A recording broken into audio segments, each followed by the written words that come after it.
Jonathan Chinedu from Lolo province of Biafra land. This is Radio Biafra House of Service coming to you through the auspices of Radio Biafra London. Today is the 3rd day of September in the year of our Lord 2022. Everybody is expecting, and all of us know what program we have today. Tough Talk with our First Lady, Uchechi Kanu. Therefore, you are listening to Radio Biafra House of Service coming to you through Radio Biafra London. Once again, today is the 3rd day. The 3rd day of September 2022. Today is Saturday. Therefore, without wasting time or taking any time, I will bring in our special guest today, Uchechi Okwu. Please, Madam, welcome to the program. Your brief introduction for formality's sake, please. Go on, please, Madam. Thank you, Master Jonathan. Thank you very much. I say good evening, good morning, good afternoon, and good night to every one of us, depending on where you are. My name is Uchechi Okwu, the wife of Mazi Nnamdi Kanu, Ohamadike one of Biafra land. Ndewo. You are welcome to the program. You know, here we say it as it is, as you know, because we don't try to be politically correct. It doesn't matter. Now, let us go to the business of the day, because you need to talk to Biafrans and take some questions from me. The first question I want to ask you is this: how are you faring with your children? In this case, do you sometimes feel dejected or frustrated owing to the fact that our leader, who is your husband, passed through this same ordeal for 18 months in 2015 and is now passing through the same situation? How are you feeling, please? Thank you. We are coping. We've had to cope. I mean, we have to, as there is absolutely nothing we can do but to survive. It is very difficult. It is absolutely difficult. Where I have stepped in as both mother and father, especially with a young child, a young boy child, who is involved in activities that requires the participation of his father. You know, for instance, you have a child you need to take to football, swimming, even school drop-offs and pick-ups. But his dad is not available to do all that bonding activities, and he does not understand why sometimes. And sometimes he's upset that I'm the one picking him up from school. You know, he will be bad. So it is very difficult to answer your question. And actually, he met his father for the first time when he was 3 years old. So you can imagine the difficulty he has had to live with the fluctuations associated with his father's presence. Dejected, frustrated. Absolutely, yes. I do feel frustrated because I never envisaged that this part would be this difficult and unsettling. The first time my husband was kidnapped, in fact, in 2015, it was a great shock, as I was heavily pregnant as at that time. Before you enter, because that's where I was going to ask you. Let me just put it before you go on, please. Were you at Afari Beku in 2017 when the Nigerian military invaded your home in order to murder Mazi Nnamdi Kanu, our leader? And, you know, as you're saying, it's understandable. You're a human being. We are all humans. What was your feeling concerning the whole evil episode as of that time? You can continue, please. Okay, as of that time, 2017, that is the most difficult thing I have ever had to face for months. Why was it difficult? Because I did not know where my husband was. I was on the phone to him. I was meant to travel that week, but I think I had to get something for him, so my traveling, I had to reschedule and then book it for the next week. So we were on the phone and talking, and I started to hear this sporadic shootings. So my heart skipped and I screamed, what was that? He said, he's coming, he's coming, I should hold him. So I started to scream on the phone. I was screaming because he wasn't giving me any response. So I was screaming and asking, what is going on? What is going on? This very statement I'm making should be found on BBC interview or not, which is the reason I cannot interview with BBC, except if they accept the full responsibility to air a complete interview with them. They censor, we know. They censor things.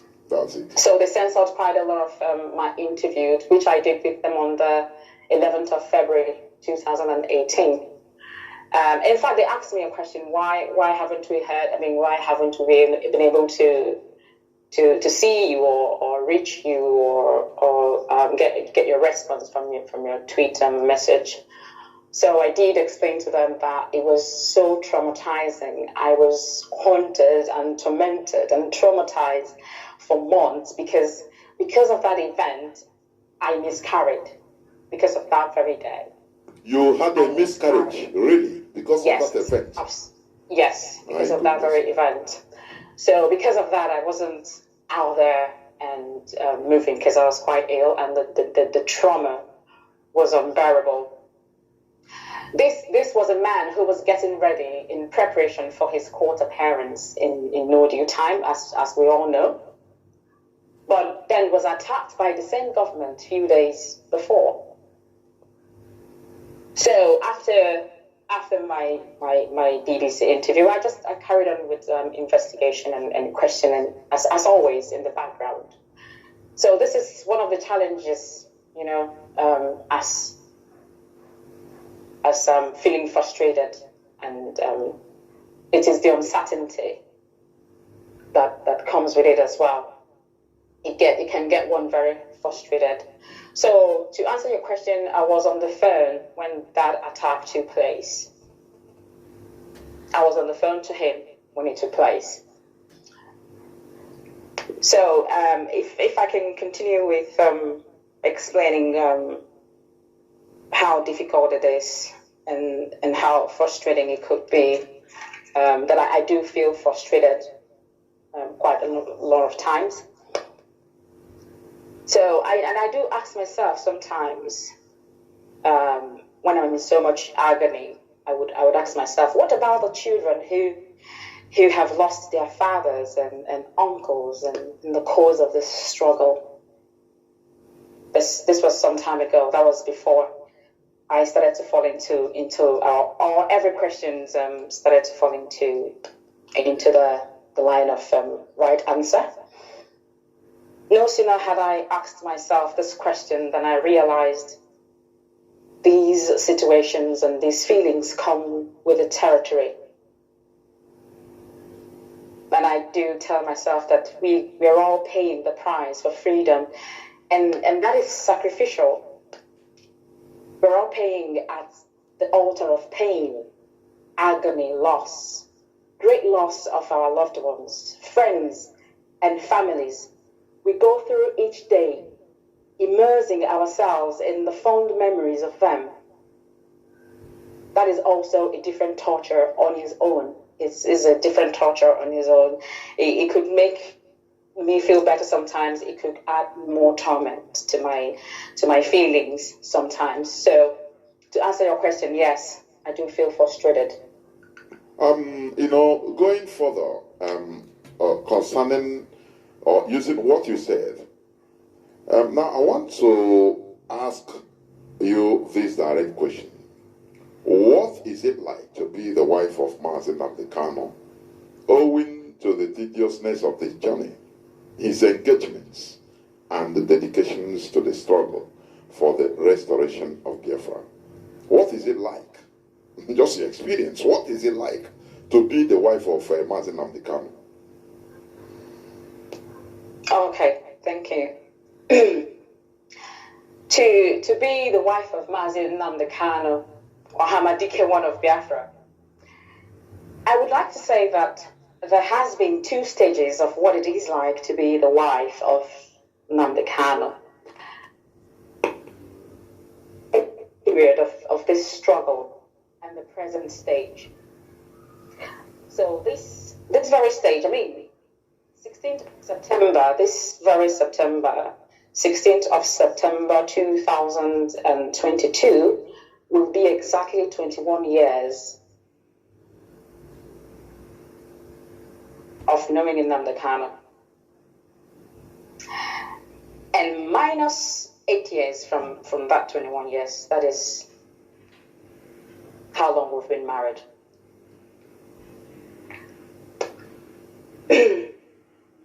To be wife of Nnamdi Kanu, on our very traditional marriage day, he was kidnapped. He was taken from me. So just like when you see in the movies, having problems during the day of an event. He was kidnapped. Yes, he was the start abducted. of baptism by fire. Go on, please. He was taken, and who was that? Who did that? That was Owazurike, Ralph Owazurike. So I wouldn't delve into that today. Life after that is just the usual life of couples, which I will detail at some point in the future, so not today. But for today, I will say that it is very hard and difficult. Because you would, based on the natural order of couple relationship, want to be with your husband, plan and execute these plans together. Birth and raise children together, and all the rest of the case, as the case may be.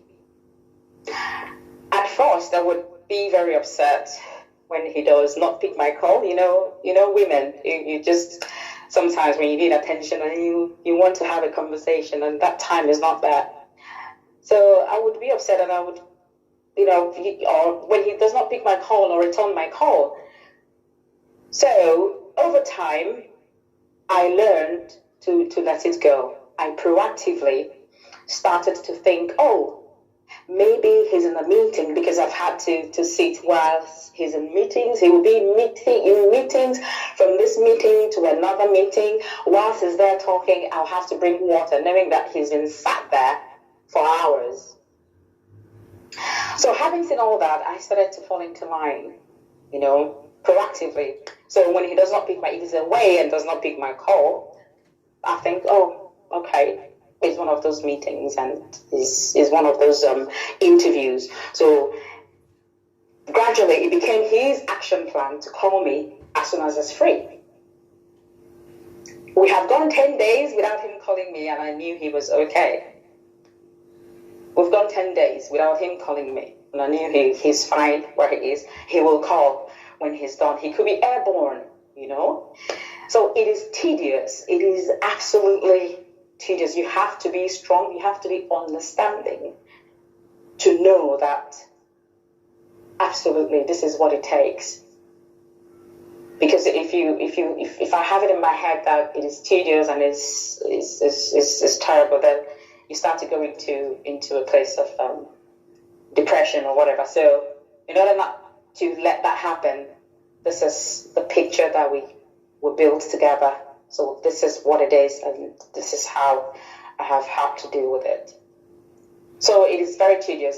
It can be very daunting sometimes because I get to do quite a lot of things. I tend to fill in his place, and some meetings like parents' meetings, and I have to do all of that. So yes, it's quite tedious. Okay, let's move on. Do you receive encouragements and or discouragements from family members concerning your position as the wife of Mazin and Kanu? Do you receive encouragements and or discouragements from family members? Yes, I do. I mean, in life, it's always a two-way path. Even when one is in school, in your course of study, in your career, you do get encouragements and discouragements. It could be directly or indirectly, but it's a natural thing. It's not something that it is to be thought to be a bad thing. So it's a natural thing, and it happens in every course of one's life. So in everything we do, we may not get encouraged all the time, nor discouraged, but not in a bad way all the time. It is something that happens in the course of life. Everything we do, it may be indirectly or directly sometimes, but just as every other person, one can be discouraged or encouraged by the actions of those around them. So, for example, I have it's my husband's cousin, the wife. She said, "Oh, you're studying a professional course. Why are you studying a professional course? You're going to look for jobs and you do this and So, to me, I could have thought that would discourage me. I could have thought, am I in the right path? Am I on the right track? Am I studying the right course? Am I, But that is how some discouragement can come as. So it's nothing at all to be discouraged. I mean, discouragement is sometimes is a lesson. You can get discouragement, but then you look at that very path and say, why is this way? Has something been done right or wrong? And then you look around again to see. So for example, in the workplace, it's called critical path analysis. So this sort of joins with being the wife of another Kanu and how it feels, the journey. Because I have to be in line with not just the structure of who I am, of my particular kind of person, but also fill in the gaps found in the critical path.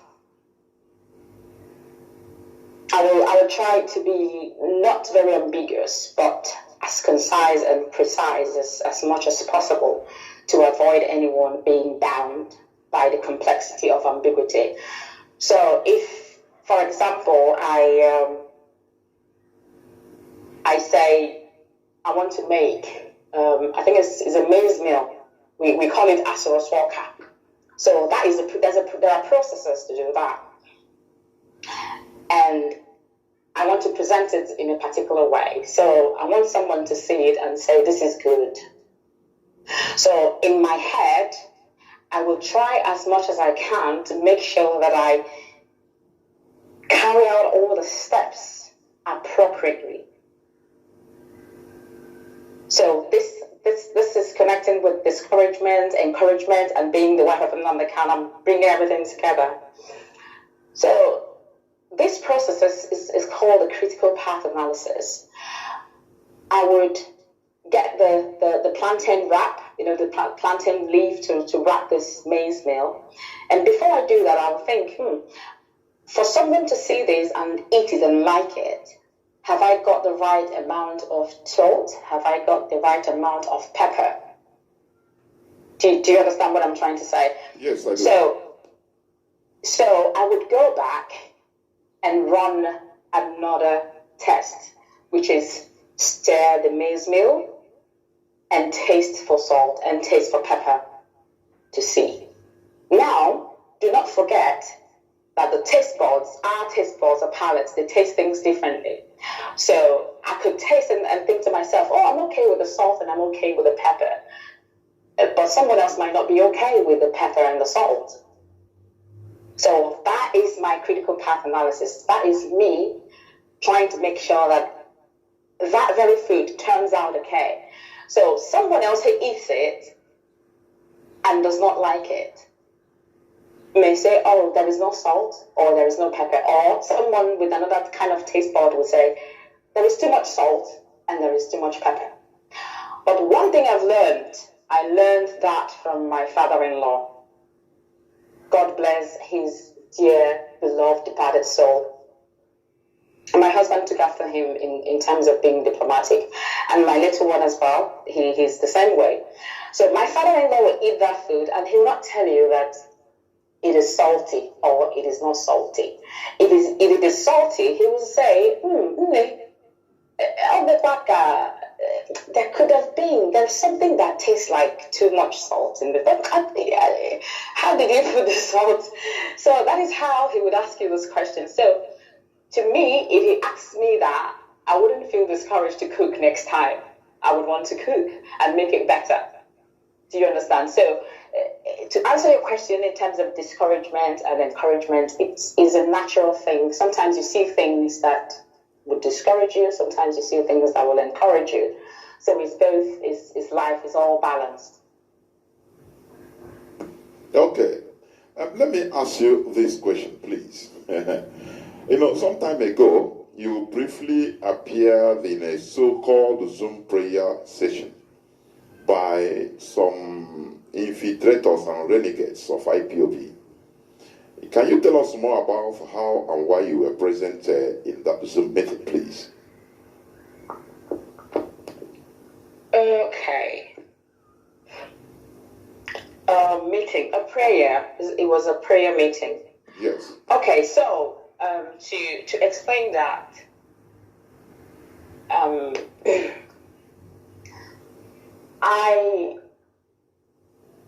I happen to be in communication with the women leader in the United States, Mrs. Bridget Okorafor. She's a great woman. She has a good heart, and she yearns for the release of my husband, our leader, Mazen Kanu.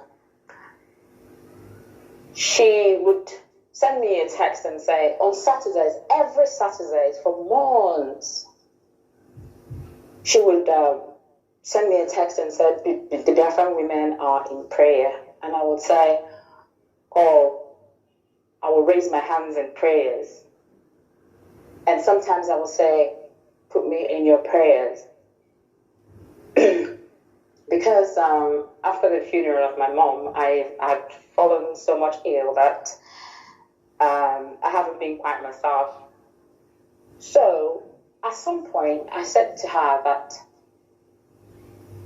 she said to me, is actually okay for you to join in this prayer? And I said, yes, absolutely, you're right. I should join in this prayer because it will be a great thing for me to encourage the people who take the time out of the little time they have to pray for the release of our leader, for his safety and his well-being. So if not for anything else, I should at least encourage them and say, Jisimi, keep up the good work. So back to your question again, these are the sort of things you would do, someone could perceive as discouragement. So if I don't do that, a few might be discouraged to say, where is the wife? She doesn't join us. To me, it may not be discouragement because if I hadn't been told, I would not be aware of what they're doing. But because she tells me, because she tells me all the time that we are praying, we've gone into prayer now, I felt it was my obligation to encourage them. And how would I encourage them? Directly by praying with them.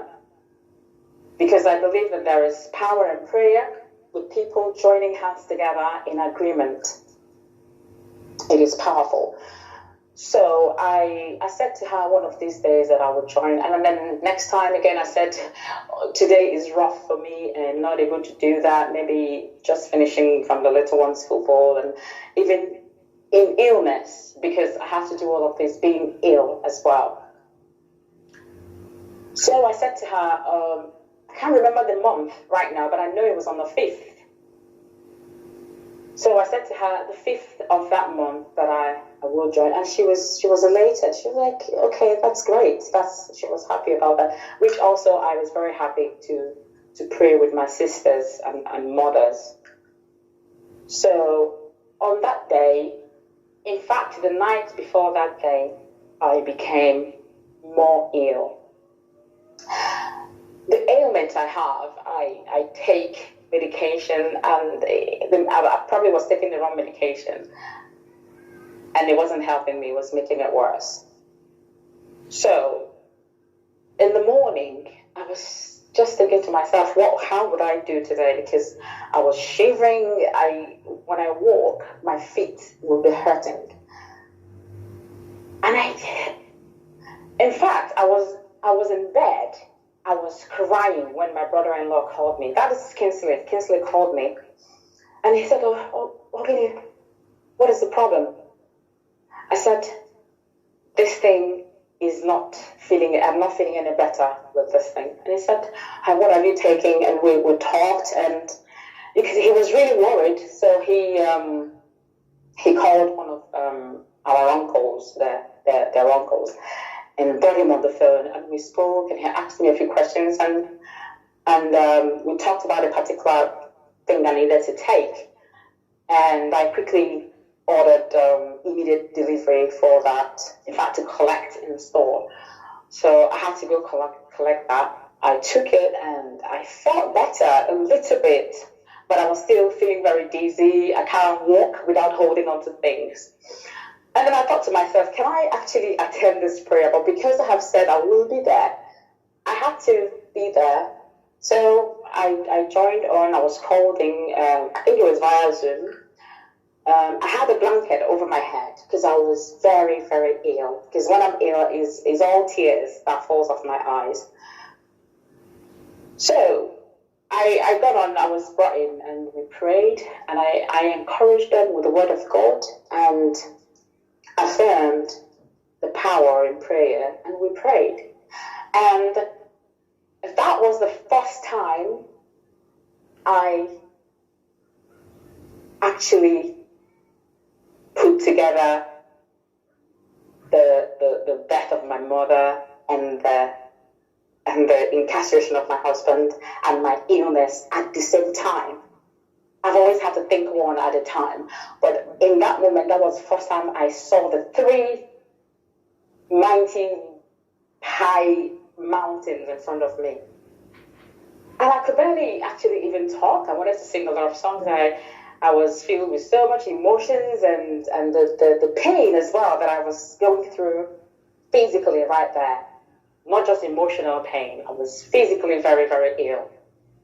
So I joined them in prayers, and I realized that being amongst them, by being amongst them, I felt, or in the midst of them, I felt better. Not of the physical pain, but the emotional burden kind of eased a little bit because I was amongst people.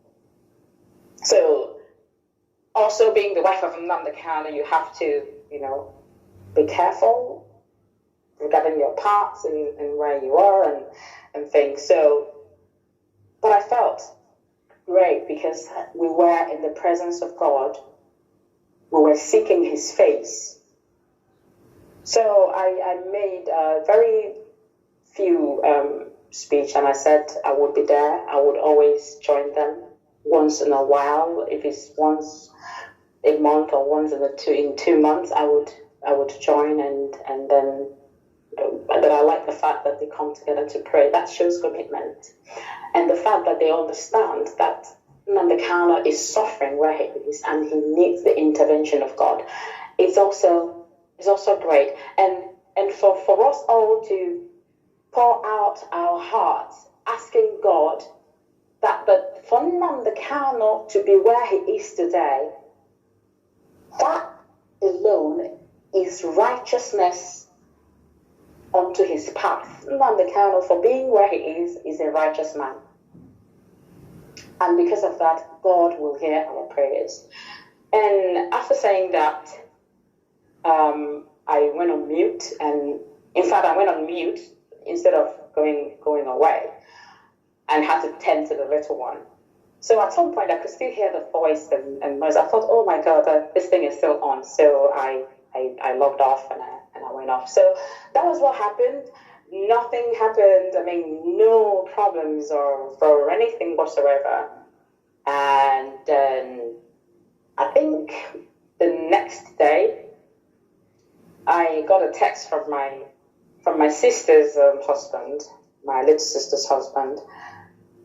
He said, "Madam, can I call you? He always asks me first if it's okay to speak to me, because knowing that I was very, very ill." So I said, "Yes, okay, you can call me." And he rang me and he said, I've just been fighting and explaining to some people about something." I said, what happened?" He said, "You were on a platform that you shouldn't be." I thought, oh my God, what platform is that? And he said, "The platform you were on yesterday to pray." I thought, I don't think I went there to do anything wrong. And what is wrong with the platform? So that was my question, and I will keep the rest to myself. So that was what happened, to answer your question. Okay, we move on. What do you, wholesomely, what do you say about the extraordinary rendition of our leader, Nnamdi Kanu, notwithstanding he is holding a British passport? He was renditioned to a country, a dead country, that Nigeria is not holding Nigeria passports. So it is really bizarre in the world stage. What do you say about it? This episode, this bizarre episode. What do you say about it? It is indeed bizarre. It is mind-boggling as to how countries who are signatory to the same UN Charter that stands against human rights, these two countries, they are signatory to that very charter, the Human Rights Charter of the United Nations. But because this is currently being put through the legal process, there isn't anything that I think that is not out there, and everybody knows that Nigeria is making a fool of herself, and UK is also making a mess of herself, because these two, they are signatories to the UN Charter that stands against human rights violation. And keeping someone in solitary violation, in solitary confinement from such time to this very moment is a clear sign that these two are probably unaware of their involvement. Well, like I said, because this is currently being put through the legal process, there is not much I should say now. But underground works are being done, and the right feathers are being ruffled. Like the UN working group, having declared the importance of the case being resolved. Immediate release of Nnamdi Kanu, because this is a clear violation of his human rights, as declared by the UN Charter, to which Britain, like I mentioned earlier, as well as Nigeria, are signatories. So I think this brings me to the encouragement part of this question as well, which I addressed earlier.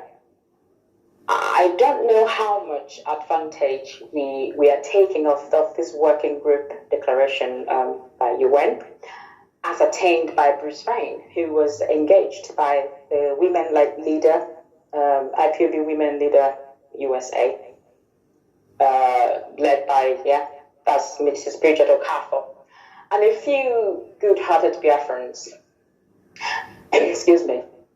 This needs to be made known far and wide via social media handle in order to gain traction, in order to gain the right and proper traction. But prior to the UN working group, I'm speaking about this because this is already in the open. I actually met with Bruce Wayne and we discussed. He was here in the UK. We discussed in details, steps to be taken, and he got the nod of approval. And here is the result. All the strategies are in pipeline and will be made known in the future when they're already out. Having said this, I have been also interviewed by the Times UK, which was published, I think, 11th of July, 2021.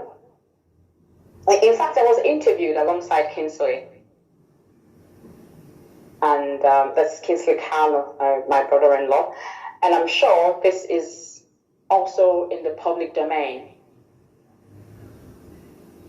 I think so the encouragement I spoke of should come from the spreading of any move we make in the public, of any information we have that needs to go far and wide. So I believe that very interview we both had on the 11th of July 2021 is also in the public domain and was shared far and wide. The UK government, the United Kingdom government, they will at some point have to face the fact that it is their responsibility to see to their citizen, which is Kanu, just as they intervened in and prevented the extraordinary rendition of late Alhaji Umaru Diko in 1984. He was not even a British citizen. I'm not sure why he was saved, or why that very situation was stopped from happening. So if he was not a British citizen and his extraordinary rendition was stopped, then the British government will at some point have to face the fact. They have to face their responsibility towards their citizen, and that is Nnamdi Kanu. There is nothing they can do about it. They will have to. Thank you. Have you ever visited our leader this time around in the DSS custody? If yes, how do you see his physical and mental fitness? I'm talking about this time around. This time around, yes. Yes, I have seen him. I've been to see him. Yes, I have been to see him. And in fact, Nnamdi Kanu is mentally and physically fit. More mentally fit than those roaming free, but who are not free indeed. And I'm sure people would know that, or people already know, our people already know that he is, why do we call him Mohammadike? He is the strength of all. He is our strength. So he is mentally the most strongest that I've ever known.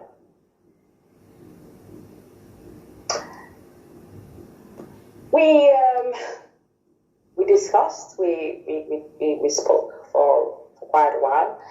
We talked about his health, which is not something that people are not aware of is not he's healthy, but he needs a physician who would deal with his heart issues. Everybody knows that he has heart issues, and that is very, very, very imminent. It must happen.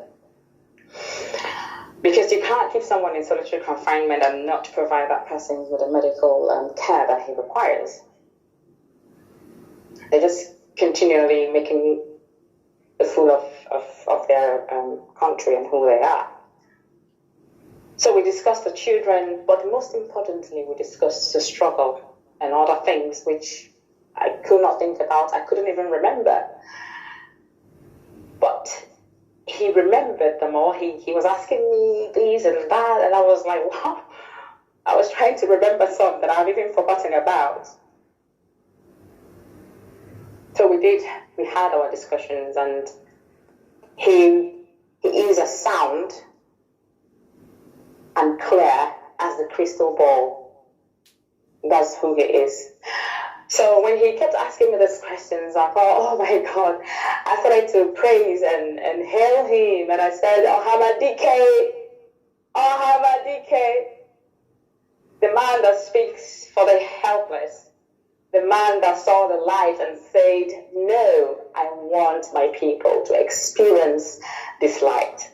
I praised and hailed him, and I threw accolades, and he was smiling. And I said, Odogu, come on, and he stood. There he is, in his usual glory. He stood tall, like the demigod that he is amongst men.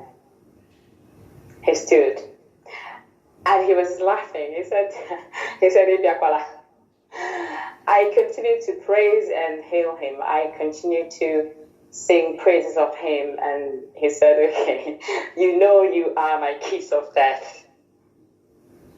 I don't know. I'm sure some people play chess. I'm not a very good player myself. But my husband is a good, he's very good at chess. And the little one plays chess as well. So when I came back, because I didn't have internet whilst I was there, I had to ask the little one, whoa, can you tell me what is the kiss of death? I mean, what does that mean? And he showed me the moves of what it means to be kiss of death. I'm sure I don't know if you play chess. Yes, I do. I play chess very well. Oh, great.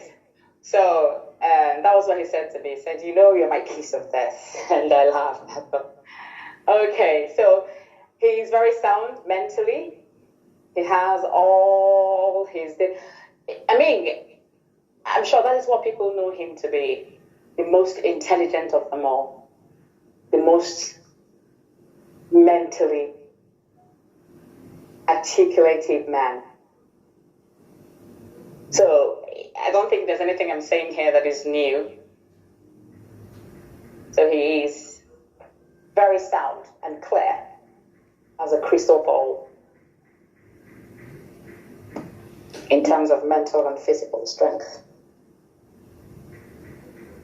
Okay, let me ask you this last question before we take some few seconds or minutes break. Have you ever been contacted directly or indirectly by any Nigerian agent? Contacted? Yes. No. Absolutely not, no. Okay, thank you very much. You are listening to Tough Talk on Radio Biafra House of Service, coming to you through Radio Biafra London. You are hearing the voice of our First Lady, Uchechi Kanu. Today is the 3rd day of September 2022. We shall go into a few minutes break so that when we come back, we shall continue in the second part. Please don't go away. Make a documentary about the daily slaughtering of Nigerians by Fulani terrorists and the government of Nigeria, whom you protect, so that London may plunder Biafran's resources. The fourth question: is the oil and gas of Biafra the reason that BBC is obsessed and terrified by the agitation for freedom by the victims of...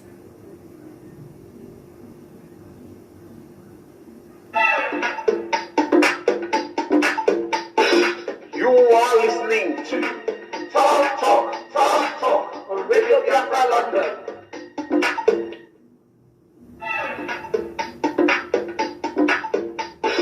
You are listening to Talk on Radio Biafra London. Welcome back. This is Radio Biafra House of Service coming to you through Radio Biafra London. We are on Tough Talk with our First Lady, Uchechi, Okwu, Kanu. That is who you are hearing her voice all over the world. Today is the 3rd day of September 2022. Therefore, we must continue to the second part of the questions, please. Welcome back to the second part. Thank you. Yeah, as I said before about you've answered the question. Now, what do you have to say about IPOB structure? What do you have to say about IPOB structure? And some people trying to thwart this established structure. What do you have to say personally? Please, go on. Thank you. IPOB structure. IPOB, in fact, first of all, the mantra of IPOB is one family. The IPOB structure that I know has been set up as the backbone upon which this movement relies. That is a structure. And in every organization, if you do not have a structure, you will collapse. Just as a human being, what is our structure? It is the spinal cord that you have, the spinal cord, the spinal line, your spine. That's the structure. If that is tampered with, if you have a problem with that, you will collapse as a human. You will not walk. So the structure has been set up there in IPOB. IPOB has her own structure, which is her backbone upon which she relies. There is an hierarchical organogram. I mean, this has been since 2014, 2015. In terms of the organogram, that's what I'm talking about. The organogram has been since 2014 and is hierarchical rather. It is put into place to enable the effective functioning of IPOB. And that structure stems from the head of Directorate of State through to the last official within every IPOB chapter.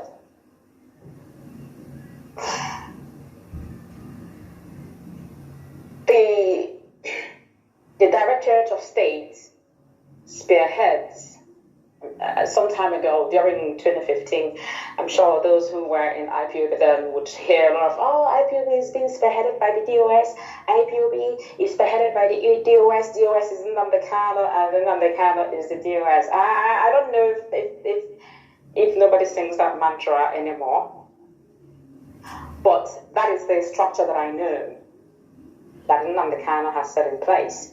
The Directorate of State spearheads the movement, and I'm sure we are all aware that Nnamdi Kanu is also a member of DOS. Hence, operation outside of this very structure, honestly, should be disregarded. And let it be worthy of note that Radio Biafra, which is why I am here today, I mean, I could go on BBC and the rest of them, but Nnamdi Kanu understands the power of media. He knows that if you have media, you have the power. The rest of the media, censored or sponsored by the government, they will always censor your news. They will always twist what you say to be something else. And then Nnamdi Kanu will say to you, Radio Biafra is where you come and you get the unadulterated news or information. So let's not forget that Radio Biafra is the mouthpiece of the movement. There could be other movements, other places in the world. There are several movements, everybody trying to make sure that we get Biafra. But IPOB, under the leadership of Nnamdi Kanu, Radio Biafra is the mouthpiece of the movement. And as Mazi Nnamdi Kanu will always say, Radio Biafra is where we worship. It is where we worship. For those trying to thwart the established structure, the very purpose, the very spinal cord upon which IPOB lies on. They need to be aware that they are functioning outside of IPOB, being led by Nnamdi Kanu. And when you function outside of a defined structure, you are deliberately sabotaging the objective of that very movement. Let me give you a biological example. Some people may think I actually didn't go to school. During the cell formation, I'm giving a biological example as to how you function within a structure. During a cell formation, which is referred to as mitosis, some say mitosis, some say mitosis, the cells would split into two sister cells to create a bigger function. And what is that bigger function? That bigger function is known as the tissues. Now, these tissues would come together to create organs, and the organs create a functional system. Now, if you relate this to the system of IPOB, you will understand the hierarchical structure that I'm talking about.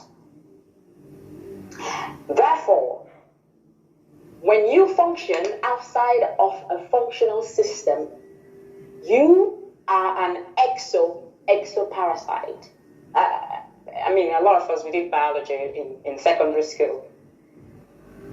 You function as an exoparasite, and your objective is specifically to penetrate the functional system to cause harm or mishap. That becomes your job. That becomes your prerogative. That becomes your objective.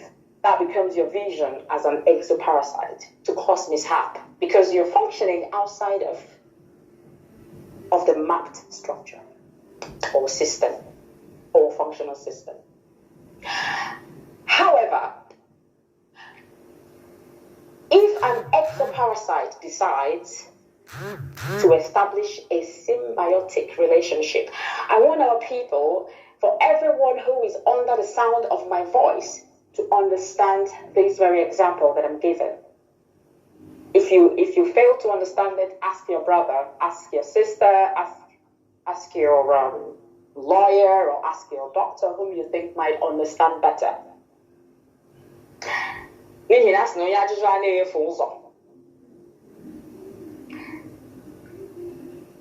If an exoparasite decides to then establish a symbiotic relationship with an already established system,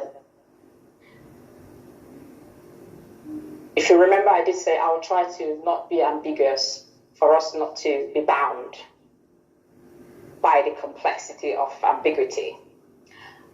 So I'm trying to speak in a simple term and in a simple tone so everyone will understand me. Now, if an exoparasite decides to establish a symbiotic relationship with an already established system, then there must be a form of agreement, underline the word agreement, between the system and the exoparasite. Outside of any agreement, outside of these very agreement, the exoparasite must be regarded as an intruder whose intention is to cause harm and to cause chaos. To explain this further, think about the grazing cattle, cattle. A grazing cattle and an egret. Egret is E-G-R-E-T. Whilst the cattle grazes, the egret feeds on the fleas. You know the fleas that you find on the back, on the skin of the cattle. The egret feeds on the fleas on the cattle. So they both are benefiting from their relationship. So whilst the cattle is grazing and the fleas are, eating off the skin and disturbing the cattle, the egret is, as light as it is feeding on the fleas. And the cattle has no problem whatsoever because the egret is helping it. But imagine a dog wanting to jump on the back of a grazing cattle. What will happen? Of course, the cattle will, there will be a fight. Absolutely. So that is, when you try to thwart a structure, a system, that is what happens. Because the egret comes based on agreement and feeds on the fleas, and they both cohabit. So I think that is my answer to for those trying to thwart the structure set by Nnamdi Kanu and his DOS members. And that is where IPOB is spearheaded from. Thank you.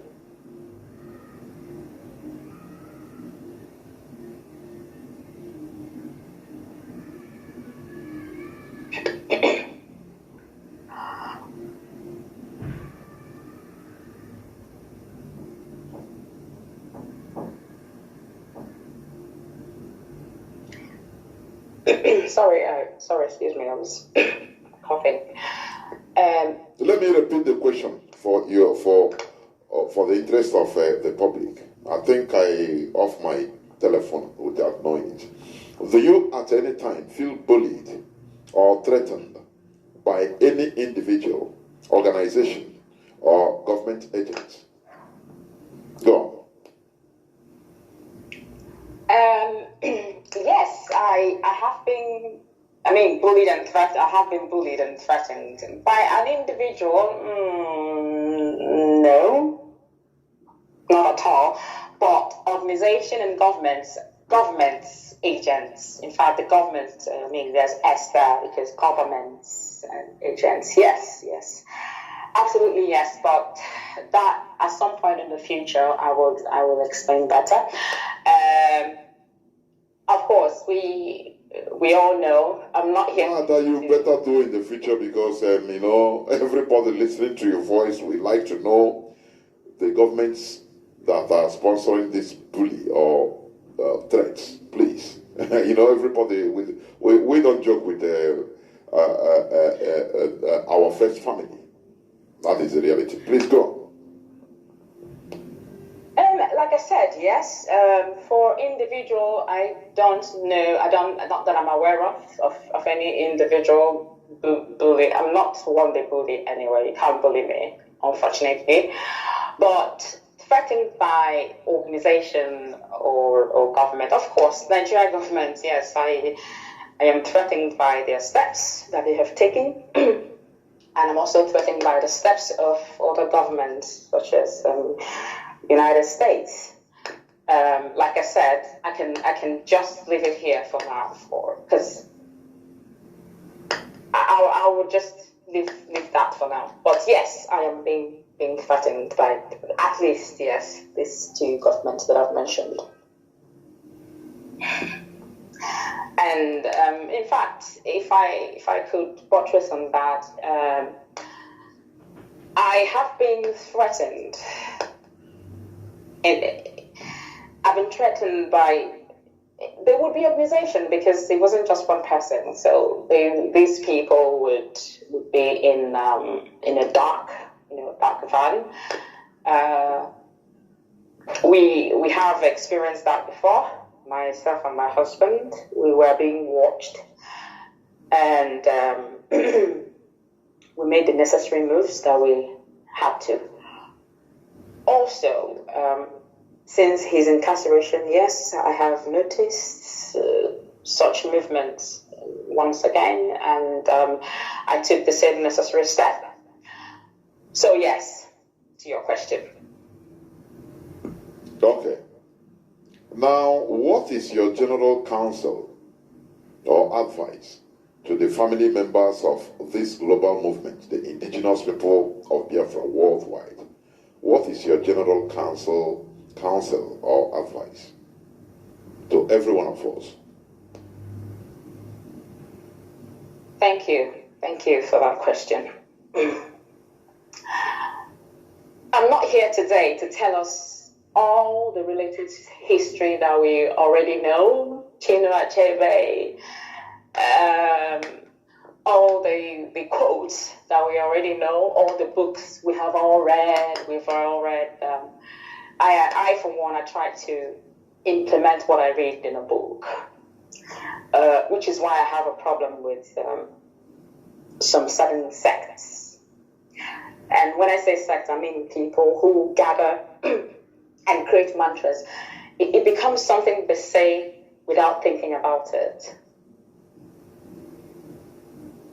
So when I read the book, I try to relate it to life, whatever I read. And that makes me an exemplastic. I am exemplastic, an eclecticist. Having said that, we know the story of every history. So, but how do we apply it to our current situations? People read Bible, people read Quran, people read a lot of things. People get history from the past and they put it together. That is what I do. And I learn from it, and then I separate points that I would like to use. We also know Winnie Mandela. We try to always use Mandela to at least make reference when we talk about our leader, Mazin Kanu. And a few times as well, I've been asked questions about Winnie Mandela, and people just throw comments and a few parts of it. Some people, I don't know how aware they are regarding the real life of Winnie, the things she did on the ground, whilst no one would see her, screaming on social media and faffing about. She was doing a few things, even though she was stopped by government, which I've just answered your question here. Now,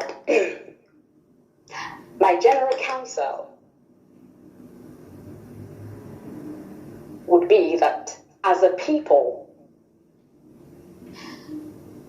Now this counsel goes to people who fall under the leadership of Nnamdi Kanu, those who believe in his cause, those who believe that he is the hope of the hopeless, and that he is the light in our darkest path.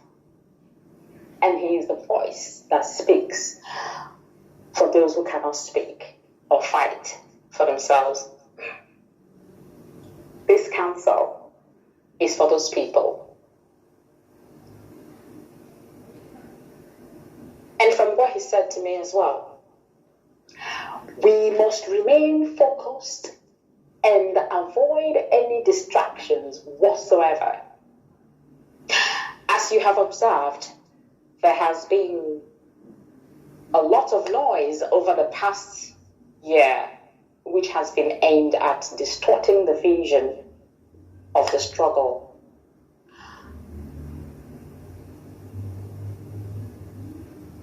Always have it at the forefront of your mind about those we have lost. Have it at the forefront of your mind those who we have lost in this struggle, who died with the hope that our people will be liberated from the claws of our oppressors.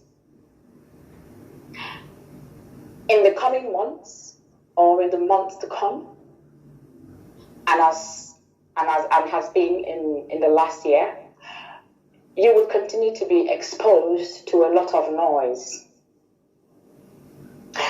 You will continue to be exposed to a lot of noise. As Mazen Nnamdi Kanu will always say, they will always try. If IPOB is not doing anything good or right, nobody would want to distort what we are doing.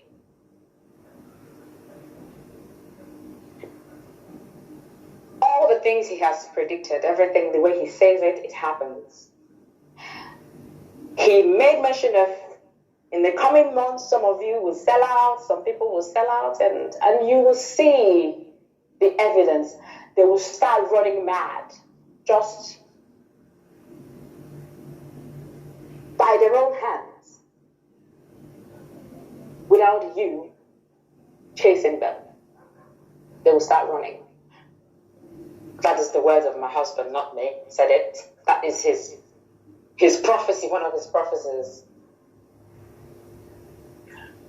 But we should always remember that those who gave their lives gave it in the hope that our people will be liberated. So their blood must not go in vain, be spilt in vain.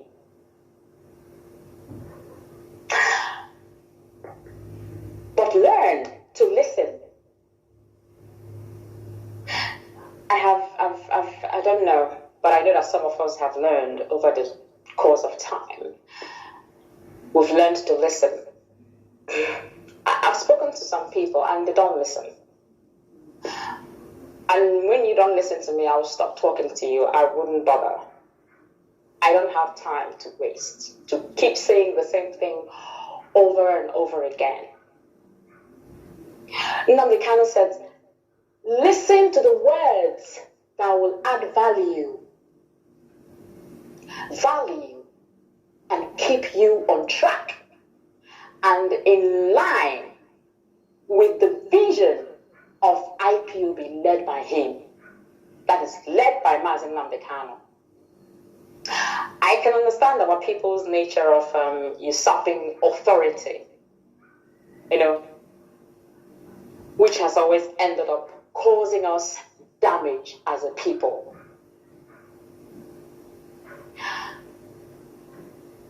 I was on outreach for the objective of our people in the United States to come together. And I gave an analysis. I said something, and I will say that thing again today, because I haven't even seen that video.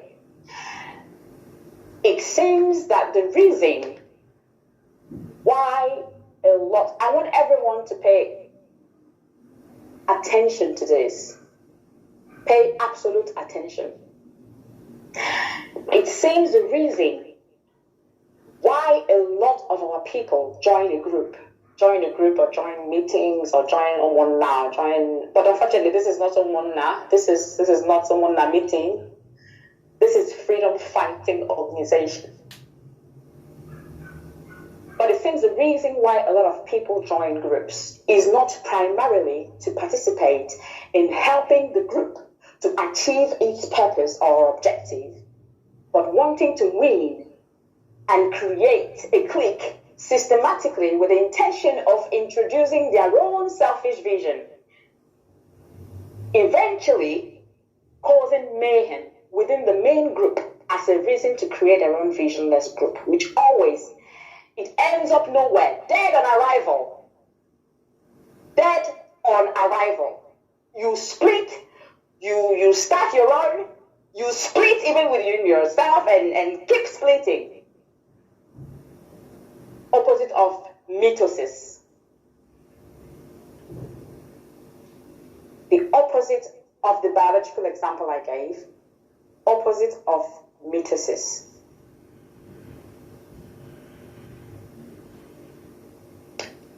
They end up maligning people from the main vision of the original group and making them visionless.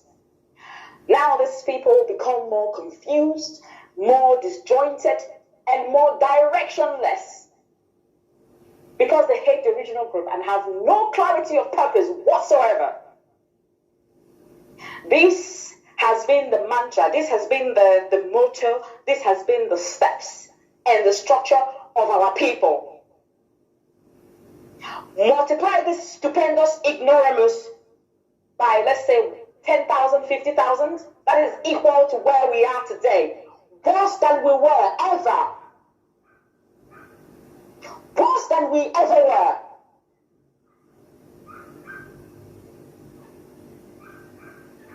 I leave you to ponder on that. I leave you to go back and perhaps listen to what I've said and see if you can make any sense of it and analyze it and try to pinpoint if that has been the case. Let's remain focused. That is the word I have for you from my husband, our leader, your leader, Mazi Nnamdi Kanu, the leader of this very movement. I am not talking to another person who runs a movement. I am not talking to another person who runs another name of Biafra fighting organization. I am talking to the people who fall under the power of Nnamdi Kanu. To remain focused and steadfast. Remember the teachings he has taught you. All these years, he kept saying it. Ayana Ananti, you don't listen. Everything he has said and taught for the past how many years, it seems like he never said a word. People are distorted and confused and behaving like they don't know a thing. He said, you need to be strong. Be without fear. That is his word in the face of your enemies. This is his favorite quote. Be brave and upright. Upright. Wakagota. That God may love thee. And that evil may not befall thee. Speak the truth.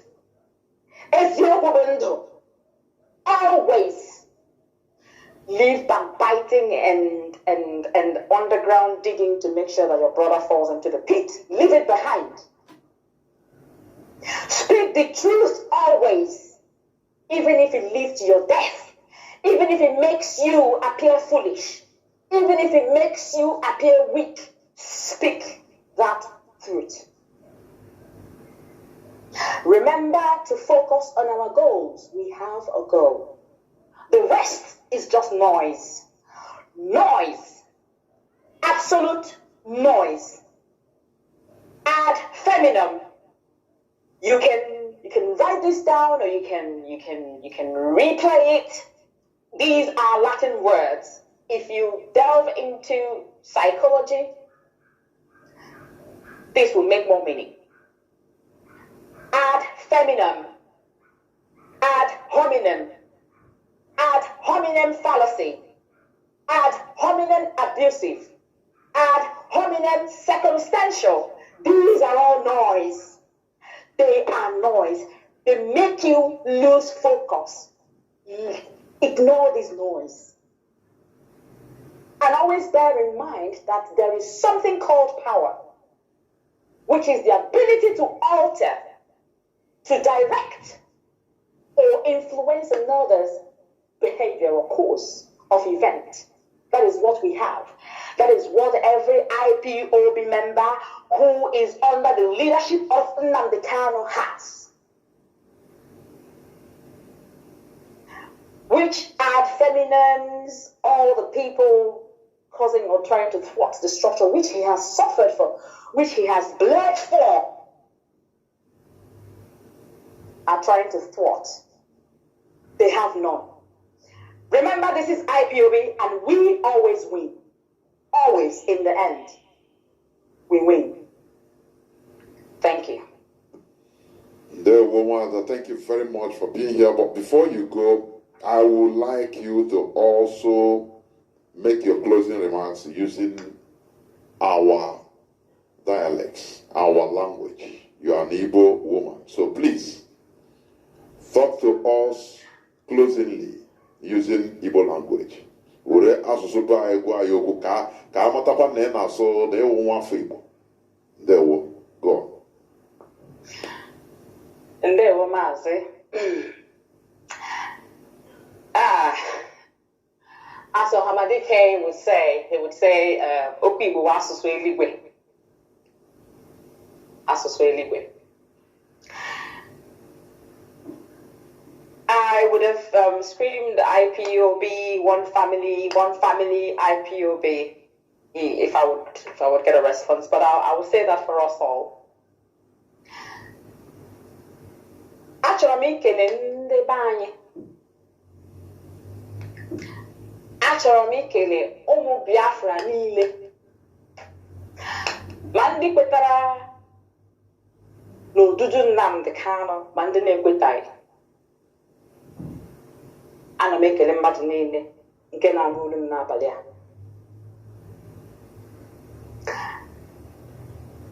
Ọtụtụ mgbe apụtabeghị m bịa kwuo okwu, kama ihe gbasara unu na-eche m, ọ na-eche m uche. Anọkwara m na unu hụrụ m n'anya dịka m si hụ unu n'anya. Eji m aka a na-ekele ndị niile na-agba mbọ ịhụ na onye isi anyị pụtara.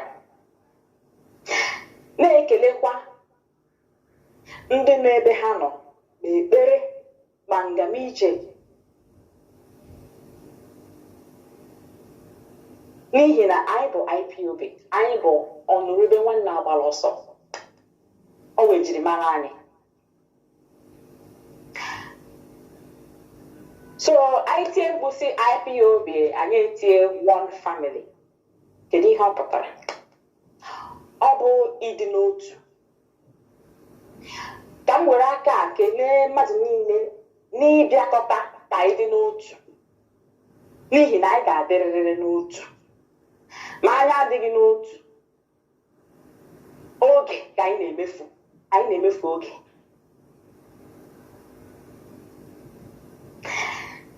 Ka anyị wepụ iwe, ka anyị nwekwa ndidi, nwekwa nkasi obi, n'ihi na ndị anyị hụrụ n'anya nwụchara anwụ. Eze eluigwe anara mkpụrụ obi ha n'udo. Kama anyị ọ bụ ndị dị ndụ, ka anyị wepụ iwe, wepụ ọnụma, wepụ ekworo, bụrụ onye nche nwanne anyị. Ohamadike kwuru okwu, nye iwu, anyị lekọta onwe anyị, onye ọbụla lekọta nwanne ya. Ghara ị na-egbu nwanne gị. Ghara ị na-egbu nwanne gị. Ka anyị ghara ị na-egbuchi onwe anyị. Ka anyị nọrọ na nche. Ka anyị nọrọ na nche chebe onwe anyị. Ka anyị nọrọ na nchebe nke onwe anyị n'ihi na ilekọta anyị, ime ka anyị nọrọ n'otu, ime ka ọ dịrị anyị na mma bụ ihe ya ma ji nọrọ ebe ọ nọ today. Ihe o ji nọrọ ebe ọ nọ taa na ahụhụ ọ na-ata bụ ka anyị nọrọ na nchebe. Nchebe m na-ekwu okwu ya nwụ ka anyị ghara ịnọ na mmerụ ahụ. Onye bịa ya omegide nwanne ya, merụọ nwanne ya ahụ. Ọ bụ ya bụ ihe kpatara o ji nọrọ ebe ahụ. Ka anyị niile nọrọ n'udo, nọrọ n'otu, ịdị n'otu na ịhụnanya. Ndị niile ka nọ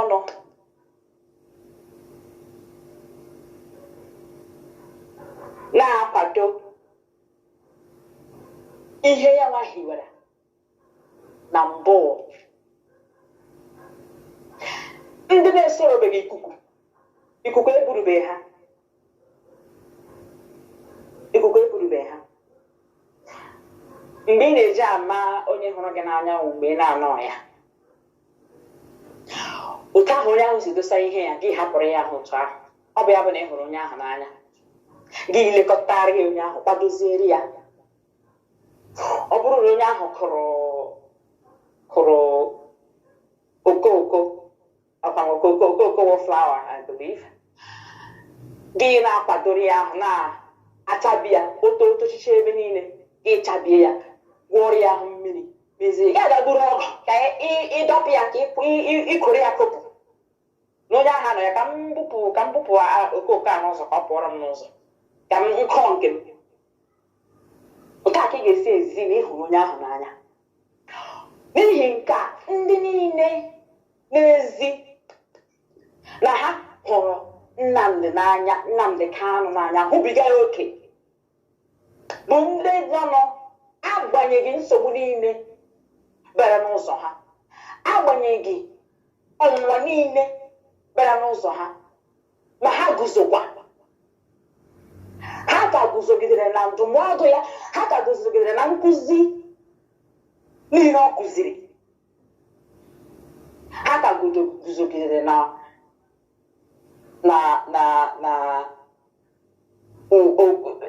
I'm looking for a word for pillar. Ha ka guzogide na mgbazi olu ọ gbaziri ha. Ọ bụ ndị a bụ ndị mma ọnọdụ Nnamdi Kanu nọ n'ụbọchị taa, n'ebe ọ nọ na ihe o kwuru ebe ahụ.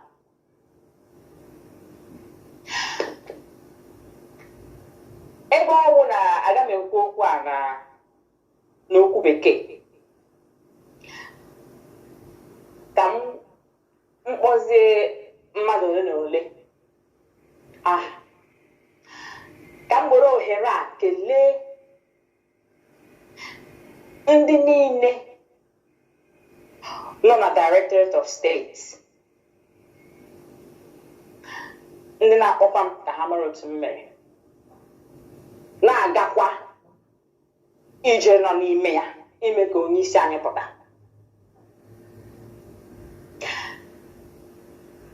Ndị niile nọ n'okpuru Maazị Nnamdi Kanu bụ Ọhamadike one of Biafra land. Gakwarị na ndị a na-akpọ media warriors. Amaghị m ihe m ga-akpọ okwu Igbo na gallant and unshakable. A na-akwatu ha akwatu, ha bụ oke osisi. Nnamdi Kanu, ọ na-agwa ya, ọ na-agwa ya onye ukwu, ọ na-agwa ya onye nta. The media warriors were the arms, were aka IPOB work. ikele ha ka anyị jisie ike Tweet Tuesday anyị na-eme o chetara m ya ọ chọrọ m ya ka anyị jisie ike